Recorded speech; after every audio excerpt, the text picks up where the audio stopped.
Kur I themi sërish në transmetim të drejt për drejt të ndërruar të gjykues, për dyuar komunikimin tonë, presim telefonatën e para. Alo, përshëndetje. Përshëndetje, zoti Bleti. Përshëndetje, zonjë, ju dëgjoj. Je njeri shumë i mrekullueshëm.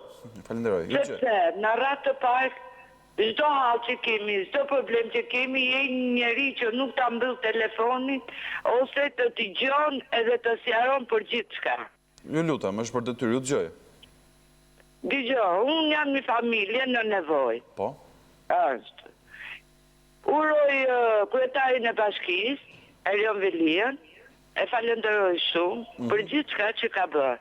Çfarë do thush? Sepse më ka dhënë bani sociale. Për natë bani sociale që mu më ka dhënë, u ka 5 muaj që unë e ka marrë kontrata dhe celcat. Po për tjetu nuk jetoj dot aty. Çfarë do thush? Se nuk kam asnjë lloj pajisje. Unë kur kam ne shtëpi me qera, në atë shtëpi ajo puga, edhe tash jam ka ta ndisur rrugë der. Kam 2 gota të smura.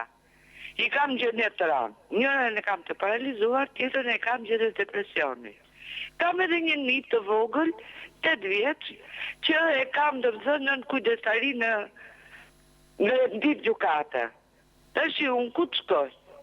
Unë kërkoj nga Velia, nga kryetari i bashkisë, që të pak të kompletoj atë, tjetoj dhe unë si tjerët me këto festat që janë me... Përndaj, unë dua, kush ka mundësi me mu këtë familjen, nuk e di, a ka zot për mua, s'ka, nuk e di, që unë jam të vuj, kaj shumë, sa vesë zoti e di se sa jam të vuj. Që kërtof, që të qamet, unë e më të vetu me s'katë rrugëve. Jam një nën, 2 gocave, apërëtiti dhe vogër. Zonjë, të lutëm, por ju, a jeni futur në shtëpi? Pse nuk futur në shtëpi atë? Po s'ka të më të fajnisje, ku të slej për to? Gjithsesi, më mirë se sa rrugëve do ishte të jetonit në atë shtëpi, si fillim. Pastaj... Dakor, ja të futem në shtëpi, po në cimente, ka të faqet e muri janë. Po nëse pra që sa thonin që jetonin rrugëve, është më mirë kam përshtypjen të jetonin në shtëpi. Po pa ne po të them pra, po ja sot jetoj ke i shoqet.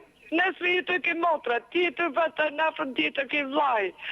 Ja kështu duke të jetu dere, port në port jam duke jetu. Po ne kërkoj Erion Velit, lutem, ose fundi jave ndryshe. Që të më ndihmoj të jam ku drejt qameti, zoti Bleti vetëm me një kamë dhe hajtë si shikoni se si po jetoj. E kuptoj. Duhet ta bëj problem të problemin tim, që të dhe unë të jetoj të amam të gjithë të tjera, 25 lek ma vetë ndihmën ekonomike. Marë edhe atë të gotës. E kuptoj. Zonjë... Marë edhe në për jetoj, ato marë latë të gotës. Të lutëm, më gjoni, sepse rasti ju është një rasti përsëritur dhe ne gjithmonë e kemi patur të hapur prajsa kemi mundësi në drejtarin për komunikimin me ju dhe besoj që ky komunikim ka shërbyer për diçka sepse para kur flisim para një viti as shtëpi nuk u ishte dhënë, tashmë është dhënë. Ne shpresojmë shumë që edhe kjo kërkesë juaj për ta mobiluar dhe është drejtë juaj të kërkoni ndihmë kur e keni pamundësinë për ta bërë një gjë të tillë, ty jepet dhe të kërkohet. Unë shpresoj shumë që apeli i zonjës që është i përsëritur në ekranet tona të dëgjohet dhe të merret në konsiderat ajo të ndihmohet që të ketë edhe ajo pse jo një jetë normale ashtu si gjithë qytetarët e tjerë. Presim një tjetër telefonat, alo përshëndetje. Alo përshëndetje. Po, zonjë, ju gjoj. Unë telefonoj nga Tirana. Po? Fatkeqësi shumë e madhe këtij kombi. Keq menaxhimi I pronave. Po? Tash I bëhet fjalë për një truall ku është ndërtuar shkolla koreografike e baletit. Po bëhet rikonstruksion puna e vet. Tani a e ndjen ky shtet që duhet më shlyej mua të mbëj kompensimin financiar. Fatkeqësi e madhe e them sepse vllai im ka qenë 55 vjeç që ka prokurën, sot është 80 vjeç. I smur në pleqëri të plot. Dhe ne nuk kemi marrë nga AFTP-ja as 100 darkë, zoti Bledi. A e ndjen ky shtet që duhet me do e mos të bëj shlyerjen çfarë borxhi ka pronarit? Bëhet fjalë për truall shkolle. Unë nuk them të mbyllet shkolla, unë nuk them si pronare... Por me drejt pretendoni kompensimin, e vërtet? Pikërisht pra, të zbatohet ligji. Kompensim financiar kërkojmë, zoti Bledi. E nuk janë pak 25 vite pritje. Po gjatë 25 vite nuk keni marrë asnjëherë asnjë darkë? Absolutisht jo. Po si është e mundur? Absolutisht jo. Po kjo është sinqerisht, kjo Nuk e di. Çfarë do bëj shteti me këtë truall shkolle? Unë them që shteti duhet të jetë korrekt me pronarin. Jemi në demokraci, vërtet kapitalizmi është i egër. Unë e kuptoj këtë, por jo, ti si shtet duhet të jesh më serioz me pronarin. Jo të mbash truallin aty, të bësh rekonstruksion, të bësh 1000 punë dhe mua si pronar të mos më shlyesh as qindarkë. Po kjo nuk quhet demokraci, ky quhet uzurpim, zoti Bledi. I bëj thirrje ATP-s, i bëj thirrje zotit Manjani, me dokumentacion të rregullt, autokton në Tiranë për 100 sa vitesh. Ne jemi në fëmijë, falë zotit që jemi gjallë, a ka mundësi ky shtet na bëj të shlyerje financiare, se sinqerisht më dhim se ta e vlla, do ikim pa marrë një qindark nga mundi dhe djersa timati, që ka ndërtuar Shqipërinë, ndërsi përmarrësit e parë në AIPA. Të lutem zoti Bledi. Problemi i dytë qëndron këtu. Jetoj këtu në lagjen 2 pranë ambulancës Iranianit. Po një katastrofë, një errësirë plot me rrugë të degraduar pa vend dorë fare. I bëj thirrje kryetarit bashkisë. Një të merri vërtet nga komisariati numër 1, vazhdon këtu tek karburanti Elda, nuk mundesh të hesësh se thyn kokën nga kunjat e hekurave, nga uzurpimet që bën për të parkuar makinat. E nuk është e drejtë kjo. Ma lën rrugën të lirë zoti kryetar bashkie. Të lutem, bëj ç'është e mundur, bëj këtë rrugë se po thyn kokën, jemi pleq. Shumë faleminderit. Faleminderit juve zonjë që ngritët shqetësimet tuaja këtu në kohë për të zgjuar. Presim një tjetër telefonat. Alo, përshëndetje. Alo. Po, përshëndetje. Alo, përshëndetje. Përshëndetje, zotri, ju dëgjoj. Ju flet baca një man nga Lezhë. Ju dëgjoj. Ore vllai dashur, do t'i bëj një të fal me shnet atij Edi Ramës. Edhe do t'i tham shokut Edi ose zotit Edi, ne futë edhe ne për një kurve ekonomik sa liberisht, si ne flakun në rrugë 92-shin, ne fusin edhe ne me shpërblimet, ose me rritjen e pensionit, me rastin e vitit rrit pakten, mos ne lanë me marsin, se po të vinë koha në mars, një gjysa e pensionistëve kanë vdek. Edhe tjeta, i lutem shumë Edi Ramës, mos i rrit 3% pensionistave, se neve punuam natë ditë, ndërtuam vendin, hapëm toka treja, uzina, fabrika, hidrocentrale, që sot i gabitën këta zotnit. Prandaj, mos ta lëmë një 100 euro në muaj.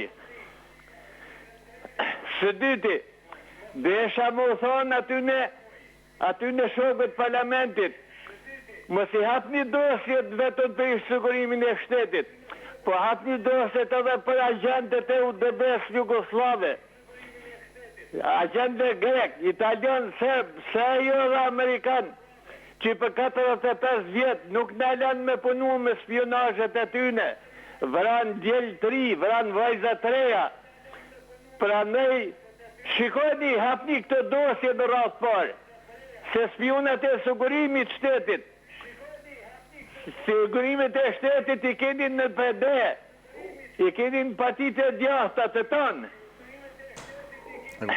E lutem, ta duhet ta shkëputëm sepse shkon dhe shumë gjatë ja mundësin edhe gjithë tjetë kenë mundësin të klasin ka thonë nga një fjalë. Alo, përshëndetje. Alo? Nderuari Bledi. Po, përshëndetje. Respekte. Përshëndetje juve. Zoti Bledi, jam një pensionist nga kombinati. Po? Dhe kam 3 vjetë e gjysë që bashkëshorten ka dalë në pension. Dhe gjatë asaj kohë të na bëjë humën 3 vite pune. Jo për fajtim, për fajt bashkëshortës, po për fajt atyre zyrtarëve që punojnë aty në Sembullu në përzyrat.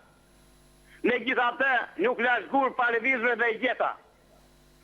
Ju drejtova zyrë sigurime, drejtorisë zyrë sigurime në Zoguzi, dhe më thanë që zotri ku jeton, unë jetoj në kombinati, thash. Matere dokumentet e tua dhe shkojnë të mbyllen të njësia numër 6 në kombinat të këtyre sigurimet, njësis numër 6 në kombinat. Ashtu bëra, me numër protokolli. Dhe ajo zonja, ato janë 2 vajza aty, Po? që secili për mendimin tim nuk di se ku ti përkasë se Ili Metës, se Po të shëndësi kasë i përkasën se janë zyrtarë punë. Po të lutëm se janë zyrtarë punë, mos u merrni me ku ti përkasën, po të shqetësimi. I kam mbyllur dhe më thaj që për një muaj e gjysmë do bish këtu. Kam vajtur 10 herë. Dhe më sot tani që shkop dhe zyre sigurime drejtorisë. Kam vajtur dhe atje, më kam përse, më kam thënë ku i ke mbyllur dokumentat. I them këtu, ma te atje do dhe siguri s'këmë dhe të gjithë dokumentat. Të marrë përgjigje. Megjithatë, përfitoj nga ati.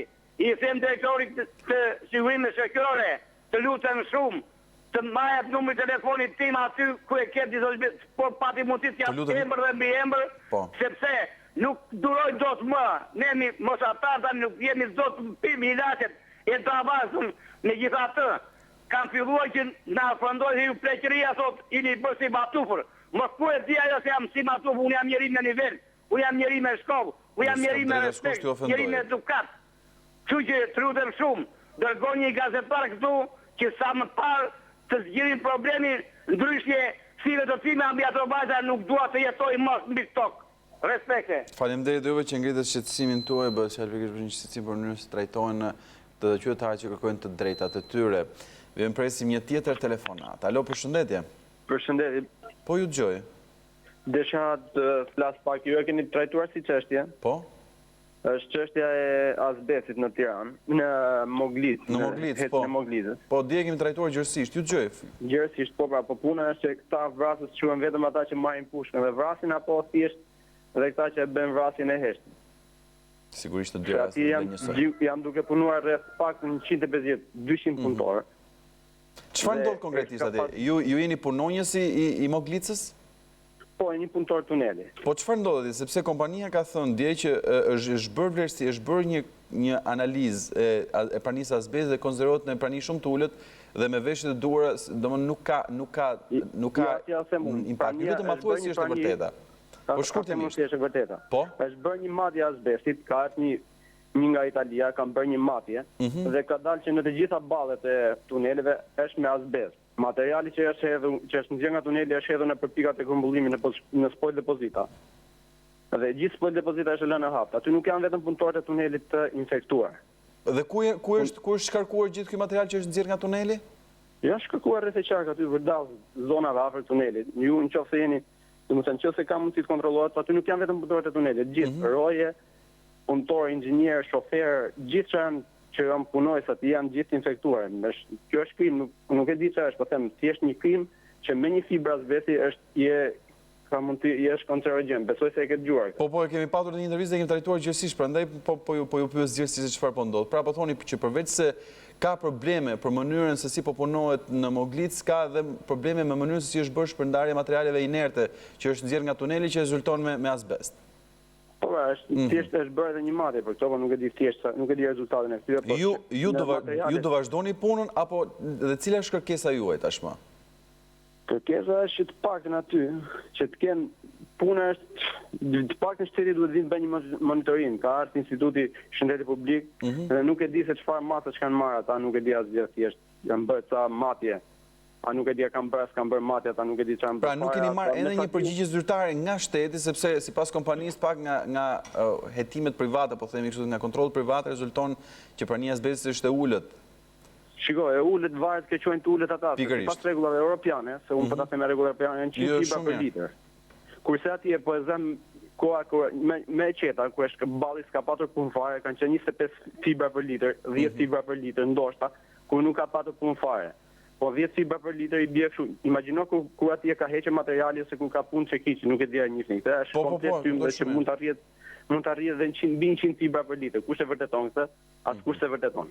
E kuptoj, jo shumë e drejtë dhe bëni mirë që mos të filloni punën nëse nuk keni garancit maksimale se jeta juaj nuk është Puna është po them, aty kanë 2 vjet që punojmë aty edhe është kjo është katastrofë, nuk është marrë asnjë masë, është një fillim që ka pasur. Unë ju falenderoj shumë zotëri që edhe një herë ngritet të shqetësim, besoj ju e keni vënë re gjatë ditës djeshme, ne kemi trajtuar gjithësisht dhe kemi patur kryefjalë të edicionit tonë informativ këtë çështje. Dhe duhet t'ju falenderoj se jeni vetëm televizion gjithsesi. Është detyra jonë thjesht e rëndësishme është që në fund fare të bëhen hetimet e duhura, të kuptohet realisht se çfarë po ndodh për të shmangur çdo lloj kazualiteti njerëzor apo efekti që mund të ketë pikërisht pra ky lloj materiali. Falenderoj shumë.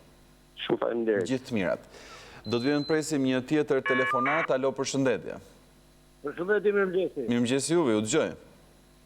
Unë kam një flas nga fshati Kasall, njësia bashkiake Zallher. Po? Kemi një shqetësim shumë madh zotëri dhe nëse se ju edhe unë ju mund t'ju paguaj rrugën si kamerë, si televizion. Nuk ka nevojë të na paguani asgjë, vetëm na tregoni se çfarë shqetësimi keni. Është një shqetësim shumë i madh zotëri se këtu po na bien kolera nga beturinat.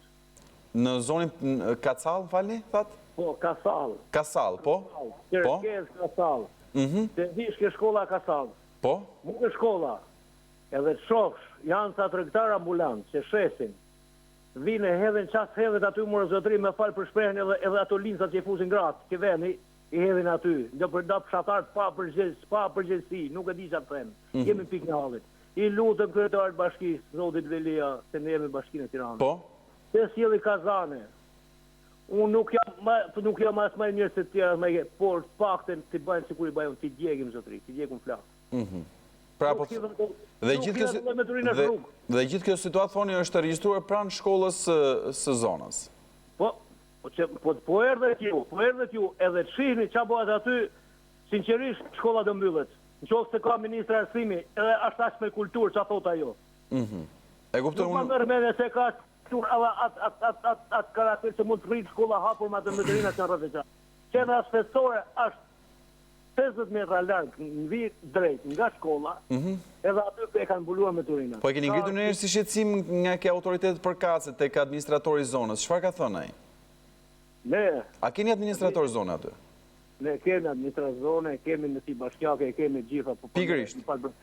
Ne jetojmë një planet tjetër. Jo, të lutem, mos lër interpretimet. Mirë është që të adresoni asnjë çështje tek ata, sepse janë ato në fund fare institucionet që të marrin. Ju bëni mirë që, ju lutem, ju bëni mirë që e ngrini shqetësimin, sepse është një shqetësim që me sa duket nuk ka gjetur zgjidhje deri tani dhe nuk keni patur mundësinë, por do të ishte mirë që ta adresoni edhe tek institucionet e zonës, dhe nëse vërtet nuk ka një reagim, pastaj do ta zgjidhim ne, ç'a do bëjmë. Zotri, ka dalë ke stopi, ka dalë ke fiksi. Kemi lajmëruar Ora News, një report që janë të televizionit. Jo, keni bërë shumë që jeni sensibilizonit derisa të zgjidhet. Tani jemi ankuar, nëse shoh se shkoj me flejm atje ke dera e një. E kuptoj dhe nuk ka patur asnjë reagim deri tani. Kemi një reagim. E kuptoj. Tani unë jam ai që denonцoj mbi 20 herë për këtë çështje. Jo, bëni shumë mirë dhe mos heshni derisa të zgjidhet ky shqetësim. Po ku di themi tash, nuk e di. Jo, bëni mirë, në çdo lloj mënyre reagimi qytetar duhet të jetë. Unë falenderoj shumë që e bëni këtë. Faleminderit juve. Faleminderit. Edhe një javë mbarku. Faleminderit edhe juve, shpresoj shumë që ky shqetësim do marrë adresimin e duhur dhe folëm me një banor të fshatit Kasall në afërsi të Zallherit, i cili denoncon pikërisht situatën e krijuar nga mbetjet. Presim një tjetër telefonat. Alo, përshëndetje. Alo, po ju dëgjoj zotëri. Po, jeni drejt për së drejt, ju dëgjoj. Alo? Po ju dëgjoj, flisni.